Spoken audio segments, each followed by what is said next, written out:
Jadi ini membuktikan bahwa tuduhan mereka itu tidak benar, patah gitu loh. Jadi hanya asumsi-asumsi saja. Narasi-narasi, kecurigaan, oh kami ini kalah karena Pak Presiden nunjuk pejabatnya di sana. Tapi ternyata terbukti seperti itu, tidak ada. Dan kebetulan juga di luar negeri juga nggak ada pejabat ya. Di luar negeri juga nggak ada pejabat, nggak ada PJ gitu. Ya, nggak ada bansos, nggak ada PJ, ya tetap aja juga menang 02-nya gitu loh. Jadi ini ya kita pikir ya yang harus kita pahami, jangan sampai ada lagi narasi-narasi yang menyudutkan Pak Presiden ya tentang adanya PJ, ada bansos. Nah soal bansos mungkin besok akan lebih jelas dan PJ juga nggak akan jelas. Nanti akan lebih jelas sesi 2. Kita akan jelaskan lagi itu ya. Jadi itulah mungkin yang saya sampaikan. Terima kasih. Sedikit saya koreksi tadi ucapannya Pak Bambang Wijayanto ya. Di mana ada PJ-PJ itu Pak Jokowi datang kampanye. Ya. Setahu saya sampai hari ini Presiden Jokowi tidak pernah melakukan kampanye apapun dalam pemilu kemarin. Jadi itu dikoreksi ya, jangan nanti jadi fitnah begitu. Oke. Pertama saya ucapkan mudah-mudahan cepat jadi Jaksa Agung. Yusril. Mudah-mudahan jadi Jaksa Agung. Oke. Kalau kemarin saya mengatakan kita menang 20-0. Kenapa? Salah satu inti gugatannya kan tentang Sirekap. Dia bilang Sirekap itu alat curang.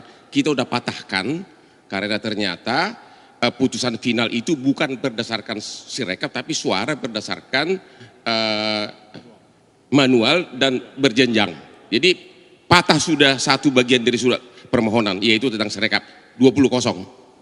Sekarang tambah lagi 10-0 hari ini jadi 30-0. Kenapa?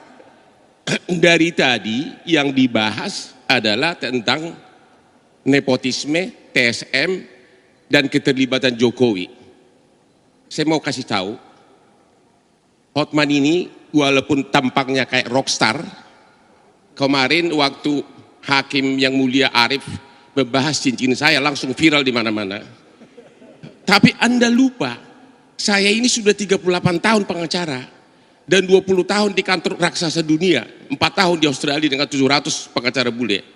Apa yang saya pelajari? Tidak mungkin pengadilan menyatakan seseorang melanggar hukum kalau dia bukan pihak dalam perkara tersebut. Permohonannya ini kan selalu menyalahkan Jokowi, termasuk mengenai bansos dan PJ, juga menyalahkan Menteri Dalam Negeri. Tapi Jokowi dan Menteri Dalam Negeri bukan pihak dalam perkara ini. Jadi bagaimana mungkin nanti Mahkamah Konstitusi mengatakan bahwa Jokowi melanggar hukum, melakukan kejahatan, dan juga Mendagri, ya nggak mungkin. Kalau ini dalam perkara perdata, istilahnya itu bahasa Bataknya, bahasa Belanda, niet on van klik, gugatan tidak dapat diterima. Jadi makanya saya bilang sudah 30-0, ditambah lagi 5-0 lagi 35-0. Aceh 24 kepala daerah, 23 PJ kalah. Ternyata kalah 02. Di Jakarta hampir berimbang.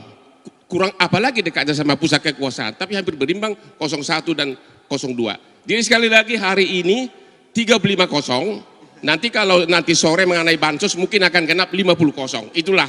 Dan sekali lagi kita berharap teman kita ini cepat jadi Jaksa Agung.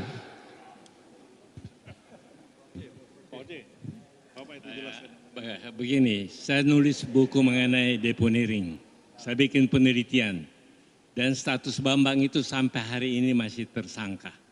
Dan saya punya bukti, seminggu sebelum kampanye, Jokowi sudah tidak kampanye, saya punya bukti itu. Jadi itu adalah tuduhan, fitnah, cercaan, dan lain sebagainya. Selebihnya sudah dikatakan oleh Pak Otto, sama nama saya, tapi dia lebih pintar. Pak itu bahwa memang semua bisa dipatahkan. Sekian, terima kasih. Kita tetap bersahabat, lebih harus dulu. Kita tetap bersahabat. Ini dong, walaupun udah 35-0 nggak apa-apa. Ya bikin dulu, nggak apa-apa. Biar aja dia di sini. Oh jangan dong.